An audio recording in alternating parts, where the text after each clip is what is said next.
نحمده ونصلي على رسوله الكريم. باب قول النبي صلى الله عليه وآله وسلم اللهم علمه الكتاب.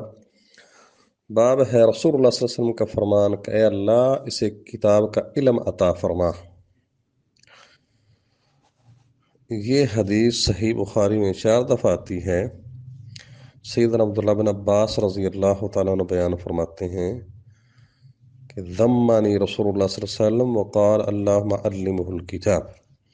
یہ رسول اللہ صلی اللہ علیہ وسلم نے اپنے سینے سے لگایا اور فرمایا اے اللہ اسے کتاب سکھا دے، کتاب کا علم عطا فرما دے۔ اس دعا کا اصل میں سبب کیا ہے؟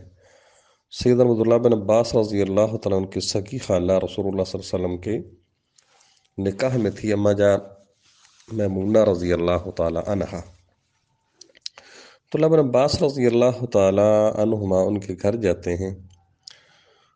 2 کام کیے ہیں رات کو کہ رسول اللہ صلی اللہ علیہ وسلم بیت الخلاء سے واپس آئے ہیں تو وضو کا پانی رکھا ہوا ہے۔ باہر نکلے تو پوچھا یہ کس نے رکھا ہے؟ اب رات کو ان علاقوں میں جس جگہ پانی ٹوٹی نلکے وغیرہ نہیں ہوتے وہاں پر پانی کی بڑی قدر ہوتی تھی۔ گھر والوں نے بتایا کہ حضرت عبداللہ بن عباس نے رکھا ہے۔ تو دوسرا معاملہ یہ ہوا کہ رات کو رسول اللہ صلی اللہ علیہ وسلم نماز پڑھنے لگے ہیں۔ عبداللہ بن عباس رضی اللہ تعالیٰ عنہ اور رسول اللہ صلی اللہ علیہ وسلم کے پاس آئے اور آپ کے پیچھے نماز پڑھنے لگے۔ فرماتے ہیں آپ نے میرا ہاتھ پکڑا، مجھے کھینچ کے اپنے برابر کر لیے۔ تو رسول اللہ اپنی نماز کی طرف متوجہ ہوئے، میں کھسک کے پیچھے ہو گیا اور رسول اللہ صلی اللہ علیہ وسلم خیر 2-3 دفعہ کیا برابر، پھر پیچھے ہٹ جاؤں میں۔ بعد میں رسول اللہ صلی اللہ علیہ وسلم نماز پڑھ کے فارغ ہوئے، آپ الحمدللہ آپ پیچھے کو ہٹ جاتے تھے۔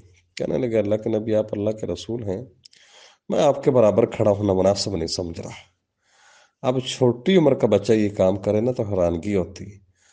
یہ جب ہوا تھا رسول اللہ صلی اللہ علیہ وسلم نے پھر نماز کے بعد سینے سے لگا کرنا دعا کی خوشی کے ساتھ، جس طرح مطلب بچے سے بڑا خوش ہوتا ہے، تو اس وقت یہ دعا فرمائی کہ اللہم علمہ الکتاب، یا ایک حدیث میں اللہم علمہ الحکمہ، ہاں جی، کہ اللہ کتاب و حکمت کا علم ان کو عطا فرما دے، یا ایک حدیث میں کہ فقہ فی الدین، دین کی سمجھ عطا فرما دے۔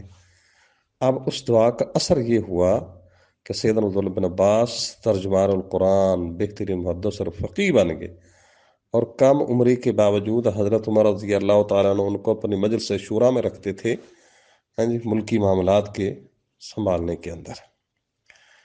تو یہ امام بخاری رحمہ اللہ تعالیٰ نے پیش کی ہے۔ یہاں پر کیا ہے کہ شاگرد کو انداز اس طرح کا اپنانا چاہیے کہ استاذ اس کو دعائیں دے۔ ایک دعا کروانی ہوتی ہے، ایک کو بندہ کرتا ہے، لیکن ایک بندہ انداز ایسا اپنائے کہ اگلے کے دل سے دعا نکلے، اس کا ایک انداز ہی اور اس کا مزہ ہی اپنا ہوتا ہے۔ پھر اس انداز نے، اس مزے نے عبداللہ بن عباس رضی اللہ عنہ کو 4 چاند لگا دیے۔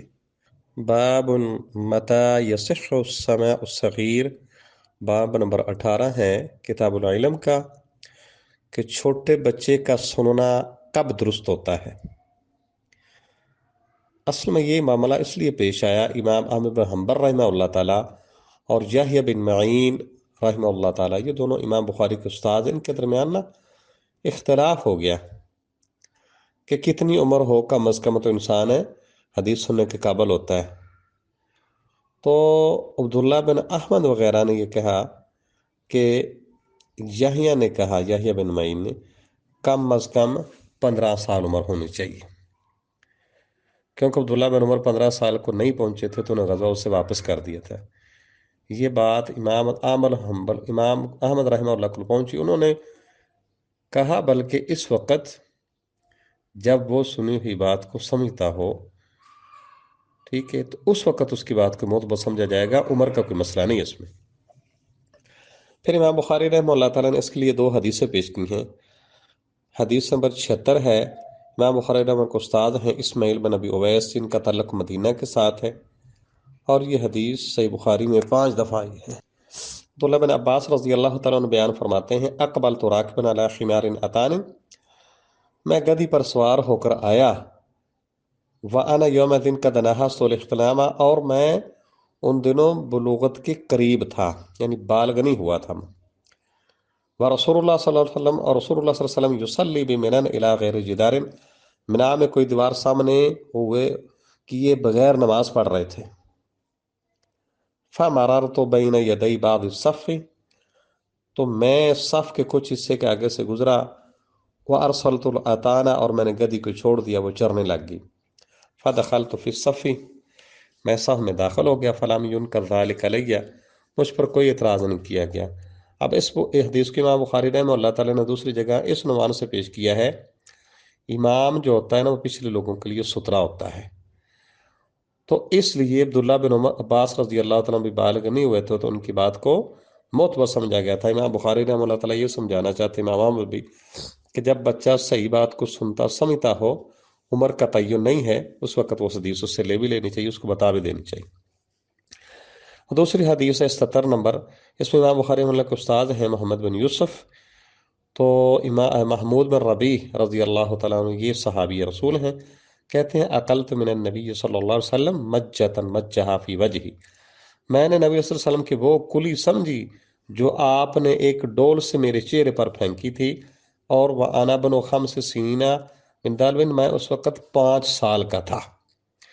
یہ حدیث صحیح بخاری میں 6 دفعہ آتی ہے، یعنی محمود بن ربیع صحابی 5 سال کے تھے، تو ان کی یہ بات ان کو یاد ہے۔ رسول اللہ صلی اللہ علیہ وسلم سے انہوں نے دیکھا کہ جب ان کی ماں ان کو پاس لے کے گئی تھی نا، آپ نے اپنے منہ مبارک سے پانی ان کے اوپر پھینکا تھا بطور تبرک برکت کے لیے، تو ان کو ابھی یاد ہے۔ محمود بن ربیع رضی اللہ عنہ سے صرف ایک حدیث یہ، اور بخاری مسلم میں صرف یہ ایک یہ، اور یہ بخاری میں 6 مرتبہ ہے بس۔